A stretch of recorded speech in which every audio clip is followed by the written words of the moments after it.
Tens of millions of people watched Monday Night Football this week and saw Damar Hamlin collapse on making a tackle.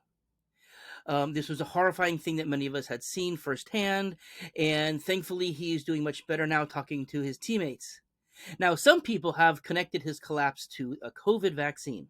Let's talk about it. Hey everybody, it's Dr. David. I wish all of you a happy new year and hope that 2023 brings wonderful things for you. I, as a avid football fan, Miami Dolphins fan, I grew up in South Florida rooting for the Miami Dolphins. As Hootie and the Blowfish have sung, the Dolphins make me cry, and it looks like this season may be just another episode of that as well. And certainly I've had no love lost for the Buffalo Bills through the years, as being one of the main rivals for my team. But after witnessing what happened on Monday, I was watching the game live with my son Benjamin. Just to see not just the horrific thing that happened with him collapsing, but the faces and the look of shock and concern of both his teammates as well as the Cincinnati Bengals and just everybody there. That's not something that we almost ever get to or would want to witness. But it was just an absolutely horrifying thing to be able to see that. Now, Damar Hamlin, he's a safety for the Buffalo Bills. He's a defensive player. So he was actually making the tackle on a receiver when this event happened. And as you probably have seen or heard about, he made this tackle, he got up, and then within a second, he just collapsed, fell backwards, and was just completely what seemed to be unconscious, not moving. Now, upon seeing this, I did have a certain strong likelihood feeling that this was due to some type of cardiac arrest, considering the blunt trauma that he had taken to his chest. But also, you don't typically bring out oxygen. You don't typically do a defibrillator on the field if a person wasn't in cardiac arrest. And so that seemed to me as if what was going on. Thankfully, the medical team was there right away. If this would have happened out on the streets somewhere else, maybe in a high school football game, more than likely he would have been met with a much worse outcome. And if this, probably they saved his life. Almost certainly they saved his life on the field. And thank goodness for everybody reacting appropriately and quickly on the scene. The outpouring of love that not just football fans, but people everywhere have given to him. It's one of those times where we see our country kind of come together as a flashpoint moment where all the politics and all the other partisanship and everything else just goes away, and there's just this care for an individual. Now, most people reacted in a way that at that point the game became completely irrelevant, right? There was a man's life on the thing. Nobody was thinking about further. Nobody was thinking about, or when are we going to reschedule this thing? When are we going to do that? Or almost nobody, I should say. And just the seriousness of the situation, it was just so palpable. It was so painful to watch. I mean, even listening to the broadcasters who couldn't even really say anything much about it because it was just so horrifying. And what can you say in that type of situation? Now, there's a term that people are hearing about, Commotio cordis. This is a term that probably most people have never heard of, although I was aware of the pathology and that this situation concerned. I was never myself even familiar with this Latin medical term diagnosis before it started coming out the day after this. And basically what this is when there's a blunt trauma to the chest, at the exact wrong moment in a person's heartbeat, it can send them into an arrhythmia called ventricular fibrillation, which is fatal if not dealt with, if not defibrillated pronto. Again, thank God that they did. Now, I was also wondering, because, certainly just this blunt trauma can make it happen. It's more common to happen in younger athletes. It's actually more common to happen in baseball or softball because they don't have the same padding on their chests that a football player would. But nonetheless, it does seem pretty apparent that that's what happened here.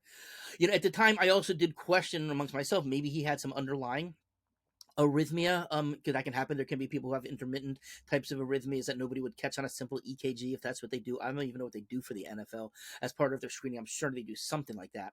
But that I wondered if that could have put him into some kind of into some type of arrhythmia. But of course, there's no way we will ever know about that. But of course, unfortunately, very soon after, some COVID vaccine skeptics immediately went to blame a COVID vaccine for this. And I'll tell you, when I heard this, first of all, the insensitivity for people to be, to be coming up for a blame right away, when in fact they had no knowledge whatsoever about any of this whatsoever in this particular individual. It almost seemed like, because I try to read some of these things as if like almost like blaming him because he took a vaccine, which of course we don't even know if he did. Probably he did, since 95% of NFL players did.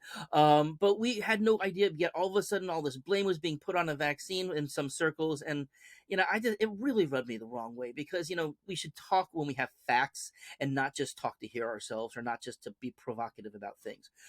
There was even somebody who impersonated a physician who said that they gave him a COVID vaccine the week prior. That was not true. Again, just someone trying to stir the pot. Terrible, just to impersonate a physician and say that you gave a medication, a vaccine, to somebody, which in fact that's a breaking of HIPAA law. That is, if that really did happen, that person would be sued left and right, probably would lose his medical license, or her, for just doing something like that, because that's not something a physician would ever do, is talk about a medical treatment that they did for somebody else with their consent. Now, let me explain to you why I think that this is an incredibly unlikely scenario. Of course, everything's possible in this world. People get struck by lightning. But let me explain why I think that this is a really improbability. Now, first of all, there's been no cases of sudden ventricular fibrillation, sudden cardiac arrest, which is really a breaking of, a cardiac arrest, unlike a heart attack. A cardiac arrest is when the electrical impulses of the heart, the nerves that signals the heart muscles to contract in its specific way in order to pump the blood through the atrium, through the ventricles, up out of the ventricles into the aorta, or into the pulmonary artery, in order to circulate the blood throughout. Whereas a heart attack is actually a more of a blockage that happens where the oxygen flow is compromised, and that leads to death of the cardiac muscle. Now, of course, if the heart's not bumping, that could lead to death of that muscle too. But it's not technically the same thing. Now, we certainly do know, it's now been well discussed, that myocarditis is something that can happen as a result of a COVID vaccine, and it is more common in people of his age population, young men. That seems to be the most likely population that people with messenger RNA, mRNA vaccines from COVID had turned into. But we also know that the COVID disease can cause myocarditis too. And in fact, all the data that I've seen shows it's more likely to happen from the disease, the wild virus, and it's more likely to be severe from the wild virus. So here people were making these comments, oh, it's got to be the vaccine. You don't know. Maybe he had COVID the month before. We don't know. In fact, he was actually in the protocols for a few days back in November, right around Thanksgiving weekend. They didn't say what virus he had, but he was actually off the team for a little bit because he had what appeared to be some type of viral illness. And so I guess if you're going to throw out the possibility that it could be a vaccine that triggered this, you have to throw out the possibility that it could have been a virus that caused this anyways. But if you have to think about it, and yes, a myocarditis is inflammation of the heart, but boy, wouldn't that be one heck of a coincidence that the exact moment that he got hit, that all of a sudden that this flared up, when the person didn't have any symptoms whatsoever from a myocarditis before that, regardless of it. And again, we don't know that he had a myocarditis. Now,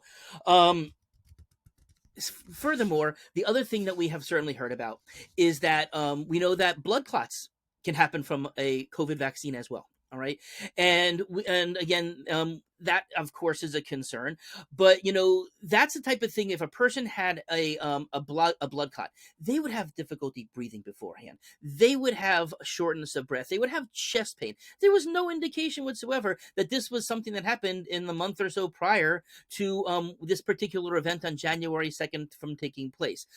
Yes, a damaged heart muscle from a clot could eventually lead to an arrhythmia, but again, there's no evidence that any of this happened, and that would be one hell of a coincidence for that to happen, and I'm just not buying it. Now, of course, we don't even know if this young man had a COVID vaccine, right? We don't know how many he had. We don't know if how recently he would have had one. Now, granted, 95% of the NFL players did get one, so there's relatively good chance that he did. But what do we also know? That these types of myocarditis and these issues will typically happen within the first month, within the first few weeks, week of getting a vaccine. And again, we have no information whatsoever that this gentleman had this. So it just seems like such provocative, trying to stir the pot, just people just trying to put their 2 cents in when they really had no knowledge whatsoever about what's going on. So in my concluding thoughts, first of all, I sure wish that people would stop speculating on things like this when they have absolutely no knowledge whatsoever what happened in this individual case. It stirred the pot, brought more hesitancy on there, made some people be thinking about this when we really should have been worrying about the life of this young man who was in the ICU, intubated, not breathing on his own at the time that all of this was going on. Of course, did it lead to more hesitancy overall? And again, I would consider this misinformation, not misinformation that myocarditis and blood clots can't happen from the vaccine, but misinformation that this happened to this young man at this particular point in his life, at this exact moment. It bothers me. So overall, while I rarely and with a lot of difficulty, I'm actually going to be cheering for the Buffalo Bills this weekend, not just because of what all these teammates went through as a collectiveness, just to see how could they wrap their heads around seeing their teammate pretty much die and be revived on the field, and then go play this very vicious football game out there. But in all honesty, the Dolphins kind of need the Buffalo Bills to beat the Patriots this weekend in order for the Dolphins to have a shot at making the playoffs anyway. So go Bills. But in all seriously, though, hearts, thoughts, prayers go out to this young gentleman, to this football player, to his teammates who witnessed it, to his family. His mom, I know his mom was in the stadium, watched this happen. She was able to go with him in the ambulance, from what I've heard. But to the whole city, I understand that this was such a role model. He was so active, involved in his community, in community events. This toy drive that he had this goal of $2,500 to be raised for this toy drive, and last I heard, it's over $7 million that was raised. Again, the heart outpouring of America, yay team. So anyways, I hope that this brings some insight to you guys, and have a nice year, nice day, nice week.